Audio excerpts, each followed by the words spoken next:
We are go for liftoff in T-minus 30. Hit the record button.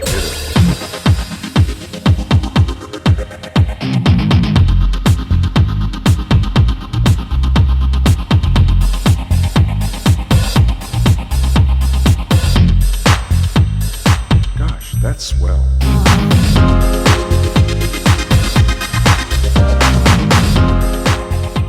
It's a Rose Blog Talk Radio. Hello, everybody. This is Italo with Italo's Black Talk Radio. And I have everybody online. They're on military time here. So we already have everybody online. Matt, introduce yourselves because I know Domenico's here, Brock's here, the other Matthew, Pardue, I think is his name, and another listener. So welcome, guys, to Italo's Black Talk Radio, and I'm welcoming the people behind Foxhole Podcast, which I'm really grateful to have you guys online. So how you guys doing? Doing great. Doing great, brother. Yeah, it's crazy times we're living in, but it's. I mean, this is the best thing we can do, right? Right. Actually, that was actually going to be one of my questions. Like, what prompted you to do the podcast to start? Because you have a lot of stories, a lot of people that are jumping in, but I want to know where the inspiration started. Was it because of the pandemic, or was it before that?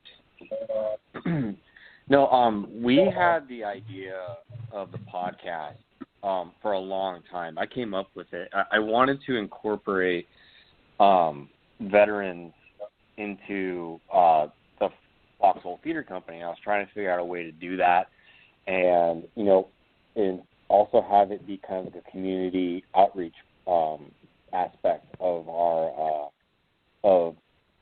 company. So I was trying to figure out a way, and unfortunately we don't have a lot of members, so we all have like 3 jobs basically. So we kind of can only handle 1 or 2 projects. So before COVID, we were handling the tour of Twist Pull Smoke, getting ready for our second play, The Ninth Door, and that was kind of like on the back burner. But because of COVID, when everything shut down, I had ample amount of time to focus on it and really shape it.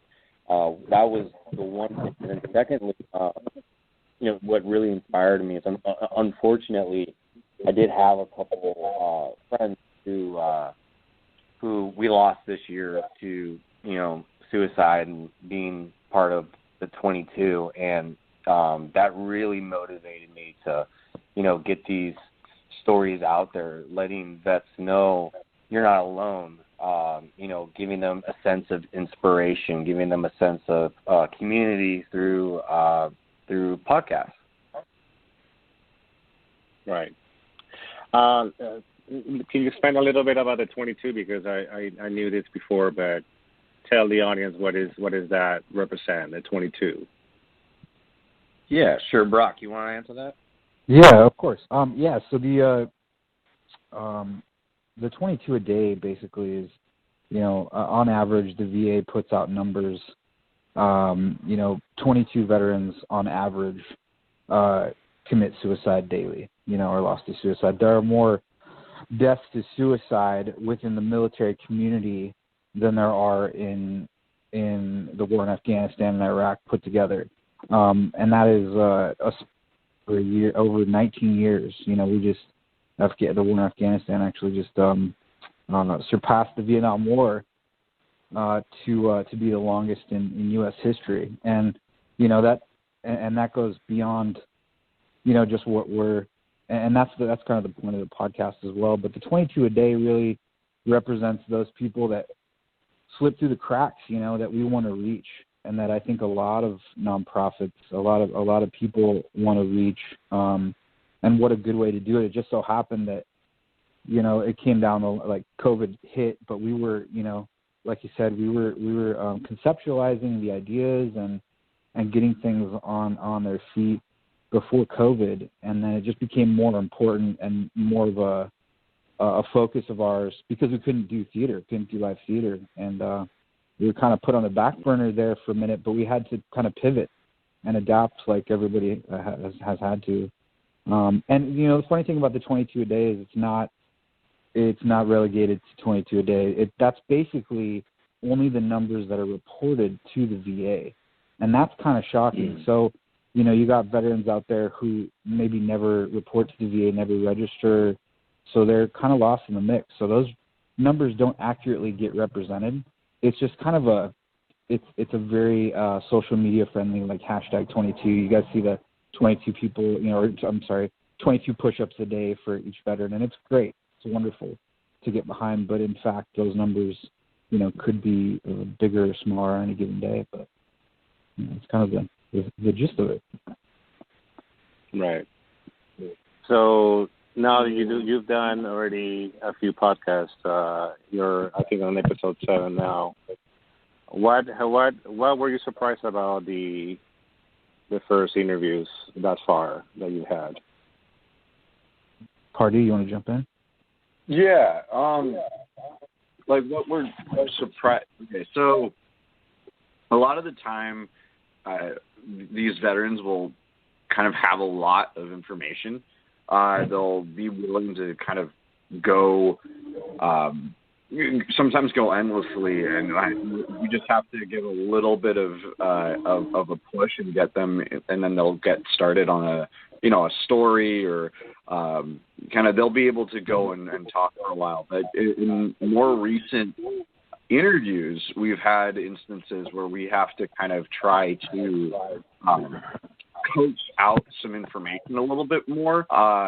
And so it's always just like a variety of whether or not someone's willing to tell their story or not, or whether or not they feel safe and they feel comfortable talking about this stuff. So I think the biggest, more like, I wouldn't call it a difficulty, because obviously it's something that we're prepared for, but it's something that we kind of have to work with a little bit more. I hope that makes sense. But yeah, it actually does. I'm sorry. Go ahead. No. Yeah, I totally agree with Matthew. Like, there's definitely a sense of them trying to find comfortability with it, because in the beginning, when I do so I'm the executive producer for the podcast. I have a number of jobs on it, but let's just say let's just chop it up at the executive producer for the show, the Foxhole Podcast. But like, one of the first things that I ask them is through a series of questions, what you don't want to talk about, and usually I get kind of a laundry list. But then they hear past episodes and they kind of realize what it is that we're doing, and then they'll call me back and say, I know I didn't want to talk about this, or I didn't want to talk about that, but I want to talk about it for the show. So, like, you'll see them try to get there for the sake of, putting a voice to this, because very few people have even talked about this. I mean, let's be honest. We're asking questions to one of the most secretive communities in America. Like we kind of ask questions to veterans, and sometimes some of the questions we ask are very hard for veterans to ask. To answer. So it's kind of a little bit interesting. We somehow cracked that nut. Everybody's really perfect for the job that they're doing. Matt and Brock, they're a great co-host team. Catherine, she's our production coordinator.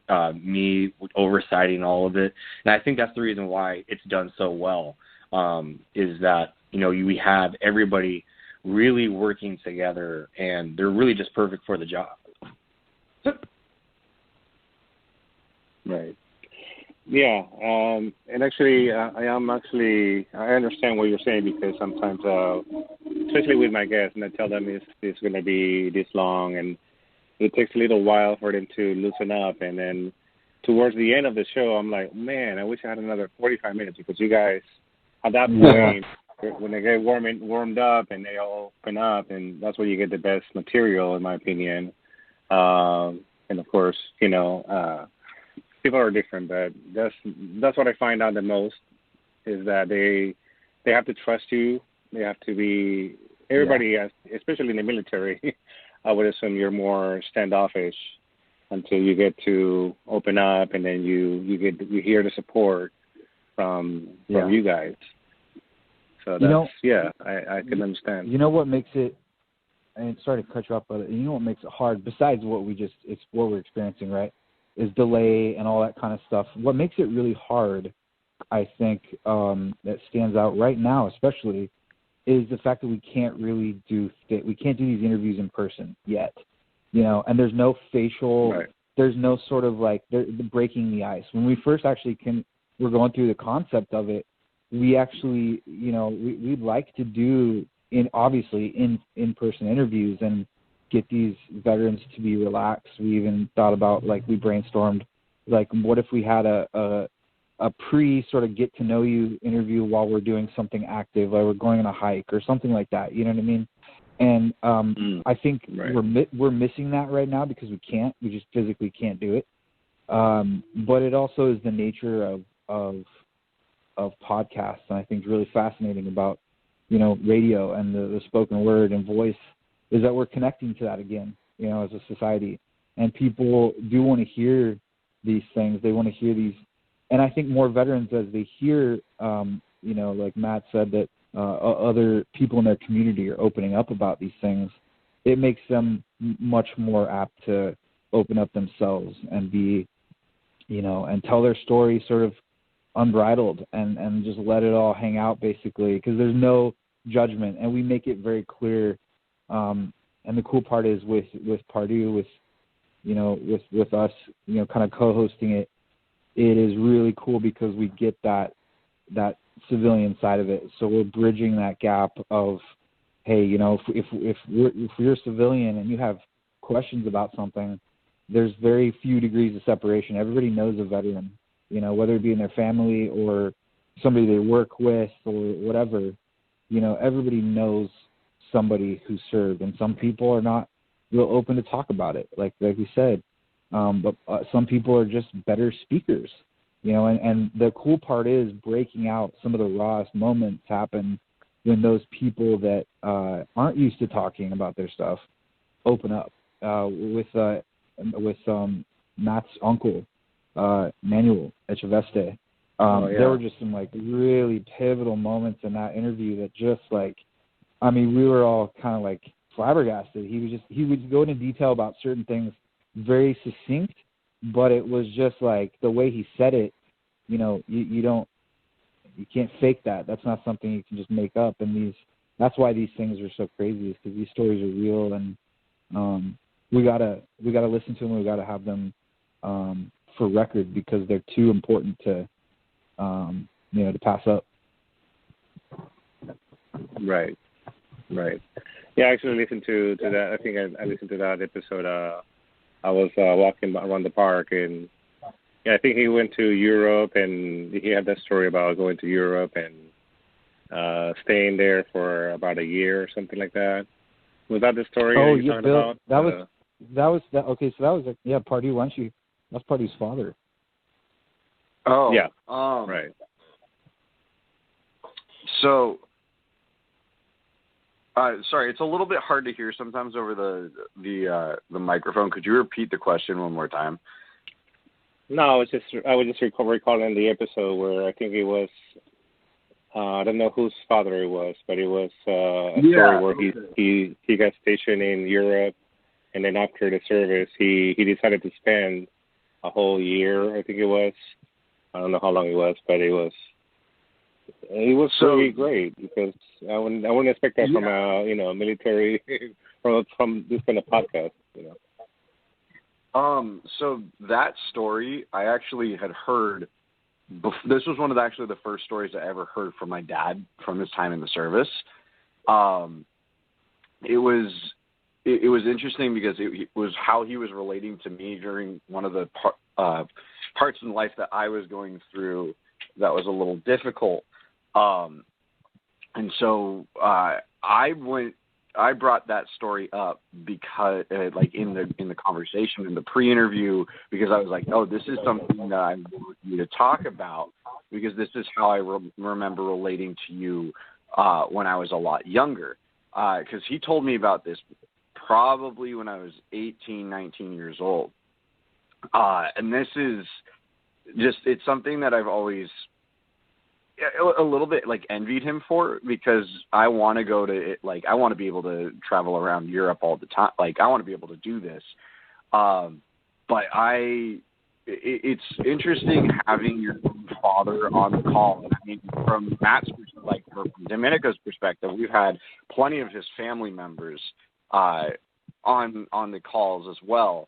But you have to kind of take a step back a little bit and almost remove yourself from the equation and say, like, they're not just my family member, they're not just my father, not just my uncle, they're also the subject of the podcast today. So we need to make sure that they are still being treated like they're a member here, or they're the actual focus of the show. And what I'd like to kind of like touch on like really quickly is just like how my dad really said that he wouldn't talk about this again. That this would be like in the call. I think he mentions that this is probably the last time he's going to have this kind of kind of in-depth conversation.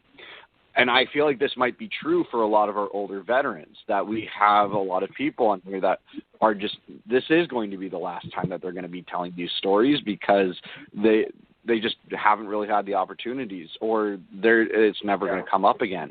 And that's partly like, that was probably the most humbling moment doing this with my dad, which is I was able to be there for that moment, for him to talk about this in a way that he has never before and never will again. So, and that's what I feel like we're doing with the podcast, is we're giving that opportunity to people. Yeah. Right. And it's there for prosperity, so you'll be able to go back to it whenever you want. But yeah, he's done. I'm telling my story. I'm done telling my story. And a lot of and that's something to think about too. A lot of these vets too, they like Matt said, whether it's it won't come up or whatever, or it's too painful to bring up again, or they're just reaching an age where the mind is starting to go. There are certain family members and certain generations of warriors and veterans that they realize they're in the twilight years. Their time is ticking, and anytime we see, in the veteran community, when you go to the VA, I worked one time. I worked a work study basically at the VA, and I'm telling you, like I can see a celebrity and kind of whatever. I might get a little, if it's somebody I really like, I might be like, oh wow, how do I act? But when I see like a World War II veteran, or I see that, that we all wear our caps for that reason, so that we kind of know who's who. When you see those people, you just realize like it's the greatest generation. And these warriors, these men and women, have these just incredible stories that are beyond belief, and they're running out of time to tell those stories. And we want to do as much as we can, to get them sort of, almost in the history books, and in a way that can't be forgotten. Because it's there's a lot we can learn from those, and that's the other thing. It's not biased, really. We kind of let them tell it, like I said, unabashed, and kind of just an open book. And if they're willing to talk about it, then they bring it up. And it might be offensive or just weird, or just kind of no context for people, younger people of a generation, but it's good for them to hear. So yeah, I'm glad Matt brought that up, because it's really fascinating. Yeah, I mean, it's the truth. I mean, it's also storytelling. it's oral history.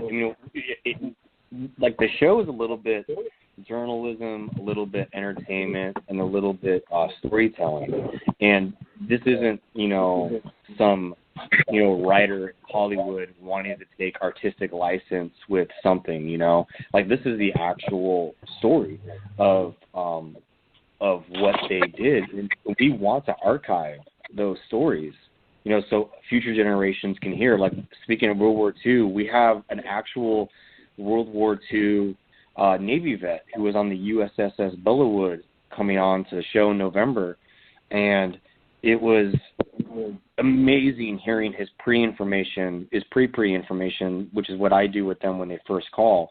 And he's talking about, Japanese kamikaze pilots hitting the aircraft carrier. And that story hasn't really been told yet. I mean, we've seen it in Hollywood at moments, but what was it like being the Navy guy on the aircraft carrier when that happened? Like hearing all of those individual stories and wanting to archive it, like have it for future generations to be able to listen to.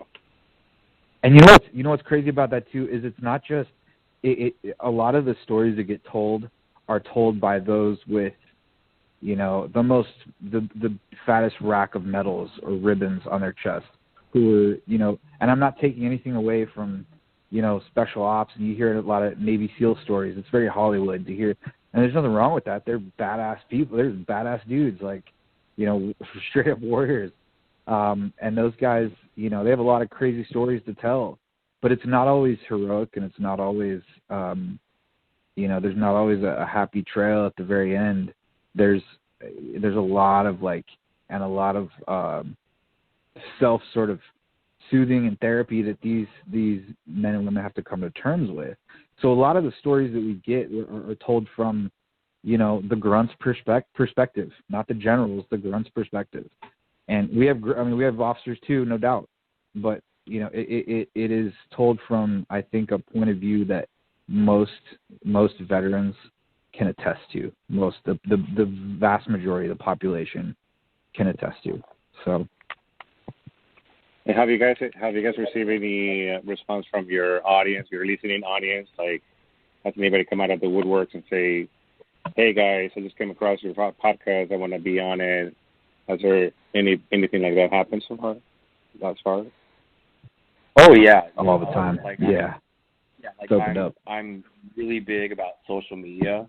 That's how we got a great footing when we first started out, and we went mini viral in the vet community when we first started. And I still see vets in forum groups talking about the show, or other vets reaching out to other vets being like, "Yeah, I'm going to be interviewed by the Foxhole Podcast," and it's really cool watching them talk about it, and like seeing other vets talk about, "Hey, I was listening to this show, and this guy was talking about how, during, this moment in this part of the story," and it's really amazing to see that, and that's like what I really wanted, because I mean, at the end of the day, I was really scared when we first did the podcast, because it was kind of like,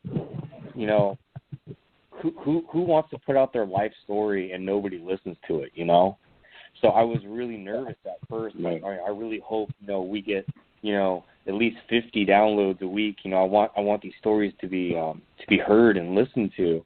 And thank God it's been overwhelming how many downloads we're getting a week. And it's been really an honor to have that experience and to see other vets talk to one another about sharing it. So when are we going to hear your stories? Because I know two of you are veterans. Are we ever going to have an episode where you talk about your own experience? That'd be hilarious. We kind of break through, so it's kind of cool how so we used Matt, we used Domenico as a test subject. I don't think that one will ever get released, because we had to kind of get our feet wet.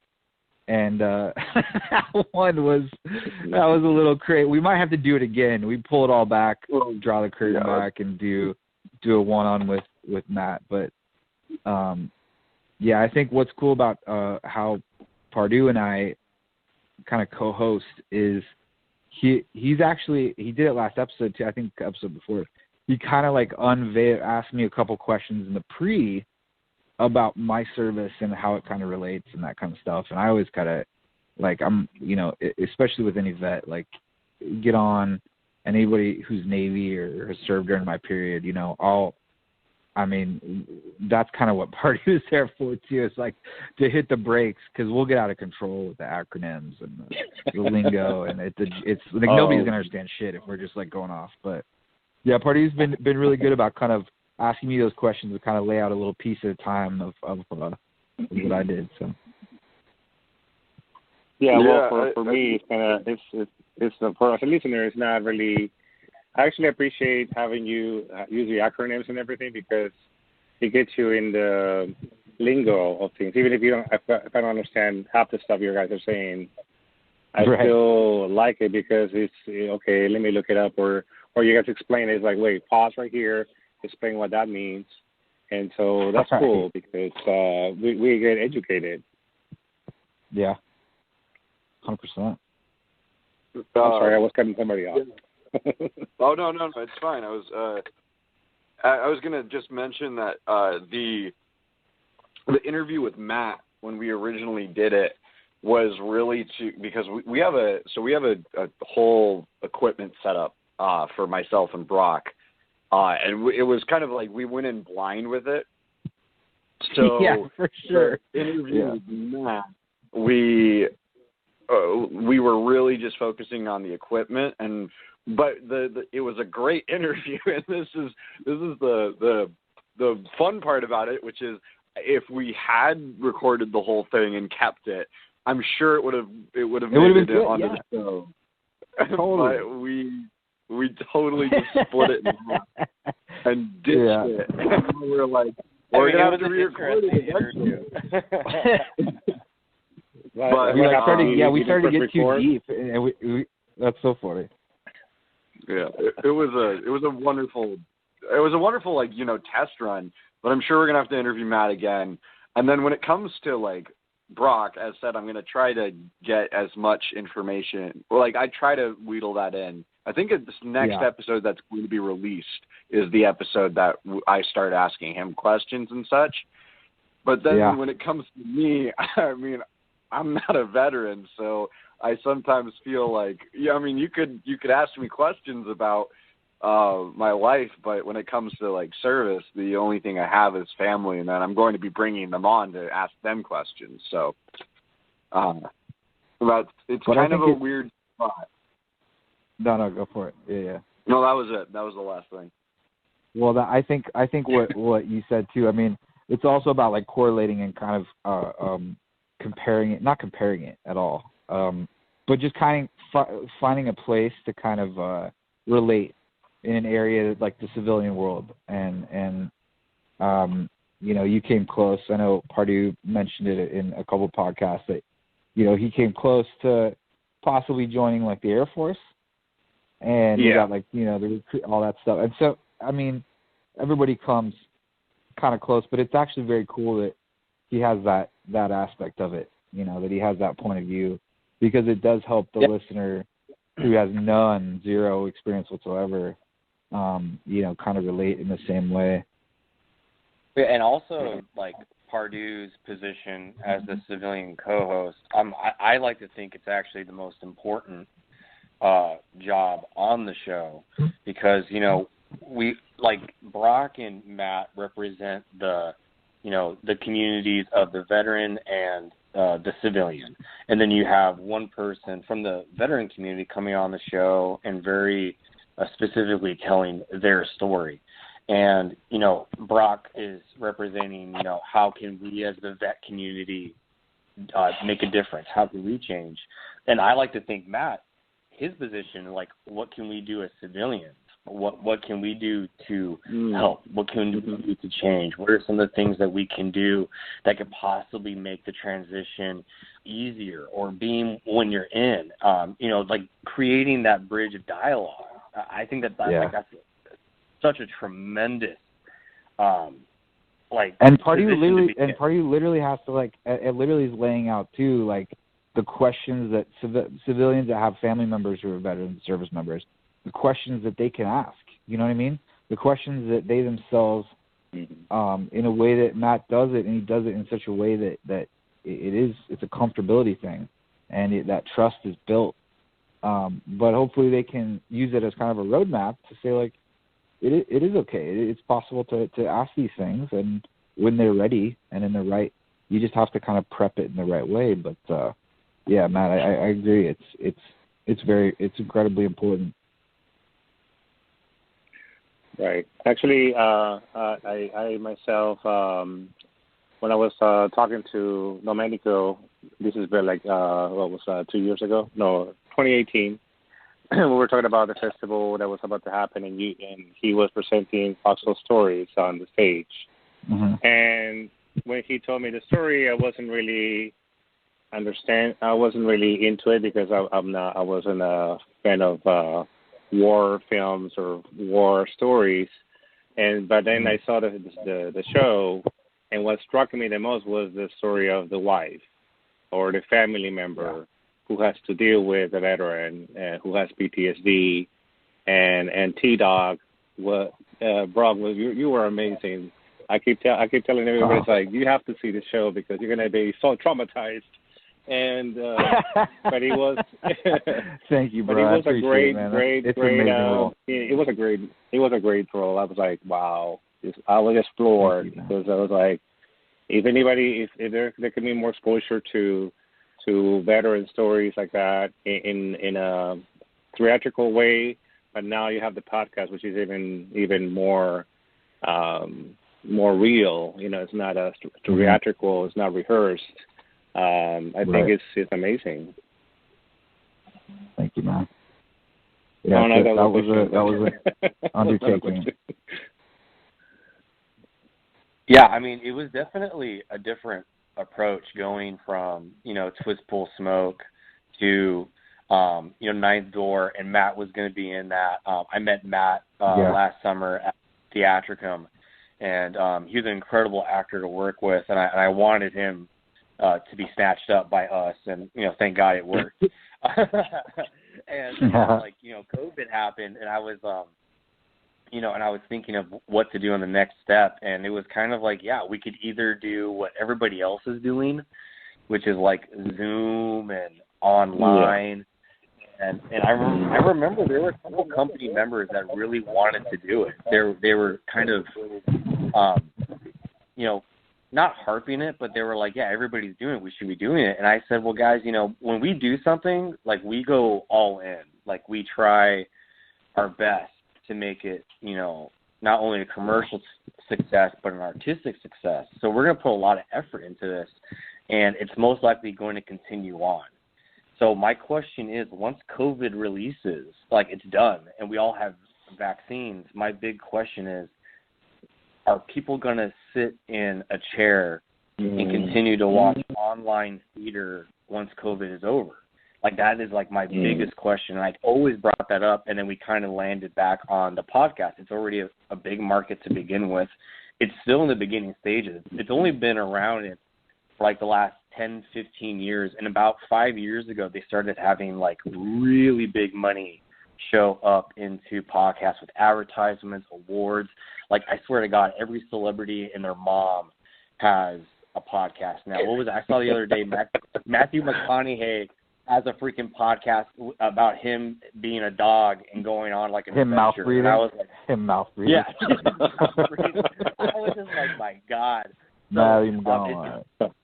And that's the amazing part too. Like we started the podcast with all of these celebrities coming on, and that was kind of like, are we going to get lost in the sauce with this? Dealing with Matthew McConaughey, comedians, everybody else doing a podcast, and I mean, like, it is starting to become a little bit crowded, and I'm, and I just go back to everybody on the show is perfect for their job, like, they're incredibly perfect. Matt and Brock with, being familiar with the interviewees and making them comfortable to tell their story. Catherine talking to, Matt and Brock about, what can we do better while we're interviewing the veterans. Me, the first thing, because I talked to them I'm the first one that ever gets to talk to the interviewees, and the first thing they always ask me, it does not matter every single time, am I a combat veteran? And I am a combat veteran, and I say yes. And like I think that's like the magic card of being like, yeah, you can talk about this. I'm a combat veteran. I'm giving you permission to also talk about this. So I think all of us have that special like card or the permission that we give throughout the show, and it really is like I'm really honestly like so proud of everybody on the podcast team and what it's basically cultivated to. Yeah. Mm-hmm. Right. Yeah. I'm just really, I don't know. I'm just really grateful to hear those stories because I don't have anybody in my family who went, except for my grandfather. He was in the Air Force. That was way before I was born. But I never had a chance to sit down with the military. I did have some open mics experience, and even then I was like, do I want to go? And it was fascinating. It was great.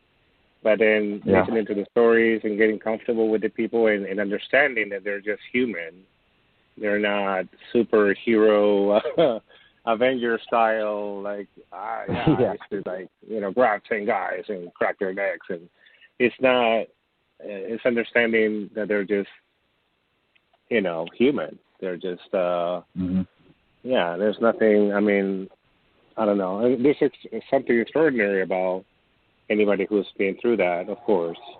But I'm just saying that they're not, that outrageous. And listening to the podcast, I actually has helped me too. Like, understand, like, this is just storytellers, and they're just, great at it, of course.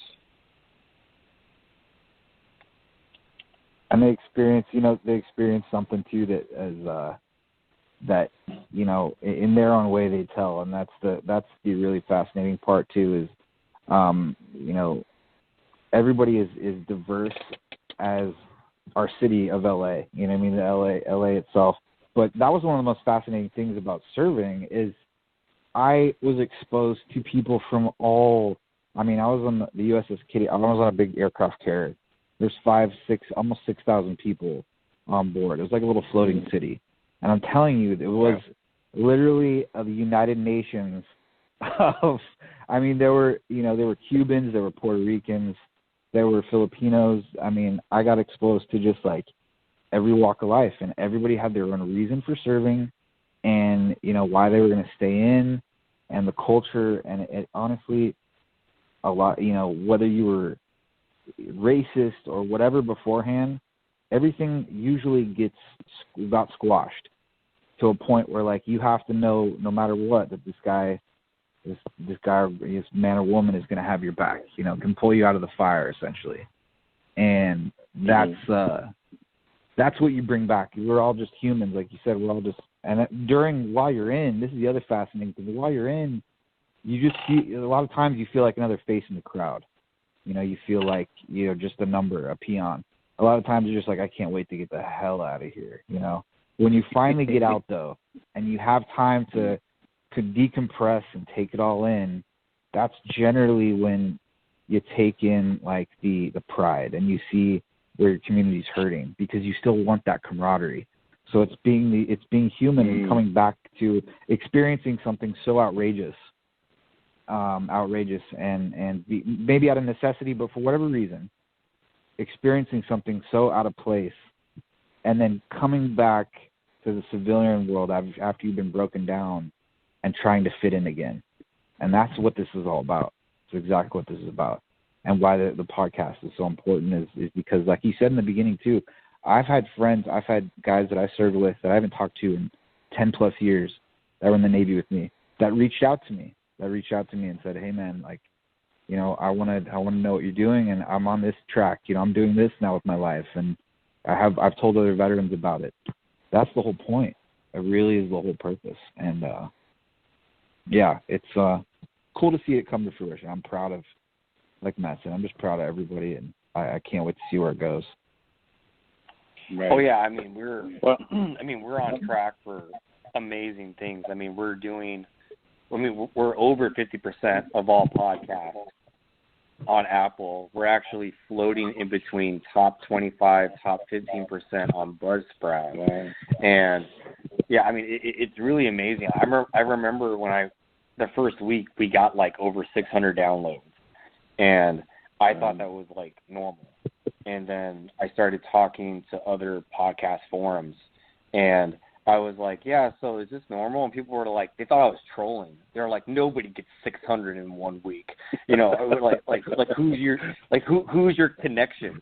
And I was like, but then I took a screenshot, and then I posted it, and immediately people were like, okay, what's your secret? And then somebody in the forum just said, like, I had to listen to it to see what you guys are doing, and it's honestly, it's just an amazing show. I mean, the audio quality is great, the editing is great, and the content is just absolutely fascinating.